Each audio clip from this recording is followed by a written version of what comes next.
আমার আম্মার সমস্যা ছিল ব্রেস্ট ক্যান্সার ছিল। আমরা চিকিৎসা নিয়েছি ইউনিসিনা মেডিকেল কলেজ হাসপাতাল। ওখানে চিকিৎসা নেওয়ার পরে 8টা কেমো দেওয়া হয়েছে। 8টা কেমো দেওয়ার পরেও তার সম্পূর্ণ রিমুভ হয় নাই। আমি আপনার সন্ধান পেয়ে আপনার কাছে আসছি। আপনার কাছে আইসা আপনার ওষুধ এই 5 মাস খাওয়ানোর পরে রিপোর্ট করেছি। আল্লাহর অশেষ রহমতে আপনার আম্মুর অবস্থা কেমন?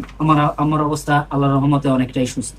আল্লাহর রহমতে সুস্থ নাকি? জি। আসসালামু আলাইকুম ওয়া রাহমাতুল্লাহি ওয়া বারাকাতুহু। সম্মানিত দেশবাসী, আমি cancer specialist doctor SM. Sarwar. বিশেষ করে আপনারা জানেন যে বাংলাদেশ নয়, সারা বিশ্বের ডাক্তারদের বক্তব্য ক্যান্সার হলে আনসার নেই। বিশেষ করে আমি বলে থাকি ক্যান্সার হলে আনসার নেই, সেই কথার কোনো ভিত্তি নেই। ক্যান্সার সম্পূর্ণরূপে সুস্থ হয়। আপনাদের সামনে একজন রোগী, তার সাথে পরিচয় করে দিচ্ছি। আপনার নাম? মোহাম্মদ রাসেল শিকদার। মোহাম্মদ রাসেল শিকদার। জি। আপনার পিতার নাম? মোহাম্মদ শাহজাহান শিকদার। শাহজাহান শিকদার। রোগী আপনার কি হয়? রোগী আমার আম্মা আপনার আম্মুর নাম কি? হোসনে আরা বেগম। হুসনে আরা বেগম। আপনাদের গ্রাম? বাউকাঠি। বাউকাঠি। জি। Post office? বাউকাঠি। বাউকাঠি। থানা? জালুকাঠি। জালুকাঠি। জেলা? জালুকাঠি। আচ্ছা, আপনার আম্মুর কি কি সমস্যা হয়, কোথায় কোথায় চিকিৎসা করেন এবং কিভাবে সুস্থতা পান? আমার আম্মার সমস্যা ছিল ব্রেস্ট ক্যান্সার ছিল। এটা ধরার পরে আমরা চিকিৎসা নিয়েছি ইউনিসিনা মেডিকেল কলেজ হাসপাতাল ধানমন্ডিতে। ওখানে চিকিৎসা নেওয়ার পরে 8টা কেমো দেওয়া হয়েছে। 8টা কেমো দেওয়ার পরেও তার সম্পূর্ণ রিমুভ হয় নাই। রিমুভ না হওয়ার পরে তারা আবার সাজেস্ট করছিল কেমোথেরাপি দেওয়ার পরে রেডিওথেরাপি দেওয়ার জন্য, কিন্তু আমি রেডিওথেরাপি দেই নাই। আমি আপনার সন্ধান পেয়ে আপনার কাছে আসছি।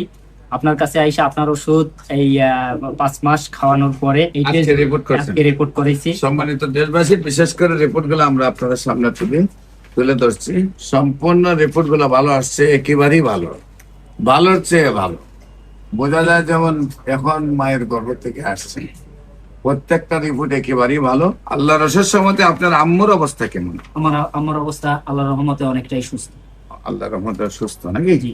সম্মানিত দেশবাসী, বিশেষ করে আমরা রিপোর্টেও ভালো পেয়েছি, ওনার শারীরিক অবস্থা ভালো আছে। আপনারা দোয়া করবেন উনি যেন আজীবন ভালো থাকেন। এবং যারা মনে করেন ক্যান্সার ভালো হয় না, আমরা যেহেতু নাম ঠিকানা দিয়ে দিয়েছি, আপনারা তাদের বাড়িতে গিয়ে কাগজপত্র সহ দেখে আসবেন। আপনাদের সবাইকে আমাদের অফিস ভিজিট করার জন্য আমন্ত্রণ জানাচ্ছি। বিশেষ করে ক্যান্সার, কিডনি, থ্যালাসেমিয়া, এইডস, এই 4টি মরণ বিধি নয়। এই 4টি চিকিৎসা করতে প্রতি মাসে কয়েক লক্ষ টাকা প্রয়োজন হয়, সেটাও ভুল। এবং এই চিকিৎসা করতে লিভার ট্রান্সফার বা বোন মেরু ট্রান্সফার করতে 70 লক্ষ থেকে 1 কোটি টাকা দরকার, সেটার কোনো প্রয়োজন নেই। আল্লাহর অশেষ রহমতে সম্পূর্ণরূপে ক্যান্সার যদি মাথার চুল থেকে পায়ের নখ পর্যন্ত থাকে, আর আল্লাহ যদি আমাকে 4 মাস সময় দেন, তাহলে সম্পূর্ণরূপে সুস্থ হয়। ক্যান্সার, কিডনি, থ্যালাসেমিয়া, এইডস, এই 4টি রোগের যে কোনো চিকিৎসার জন্য আপনারা স্ক্রিনে দেওয়া নম্বরে যোগাযোগ করেন। সবাইকে ধন্যবাদ। আসসালামু আলাইকুম ওয়া রাহমাতুল্লাহি ওয়া বারাকাতুহু।